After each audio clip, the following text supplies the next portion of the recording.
বন্দিদশা থেকে মুক্তি পাওয়া ছেলে বাড়িতে আসতেই তাকে জড়িয়ে কান্নায় ভেঙে পড়েন রোকনের মা লুৎফুন নাহার।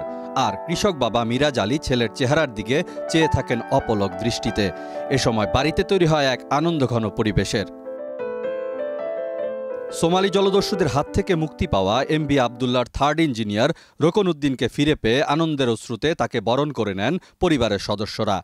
সব মিলিয়ে ঈদের আনন্দ বিরাজ করছে সোমালি জলদস্যুদের হাত থেকে মুক্তি পাওয়া রোকনের বাড়িতে। বৃহস্পতিবার সন্ধ্যায় নেত্রকোনা সদরের বাগরোয়া গ্রামের নিজ বাড়িতে এসে পৌঁছান রোকন। এর আগে গত 14 মে দেশে পৌঁছান। পরবর্তীতে কোম্পানির সকল নিয়মকানুন মেনে বৃহস্পতিবার সকালে বাড়ির দিকে রওনা দেন রোকন। দস্যুদের হাত থেকে মুক্তির পর ঘরের ছেলে ঘরে ফিরছে। রোকনের ঘরে ফেরা উপলক্ষে আয়োজনের কমতি ছিল না তাই। ছেলে অক্ষত অবস্থায় বাড়ি ফেরাতেই সন্তুষ্ট রোকনের বাবা মা।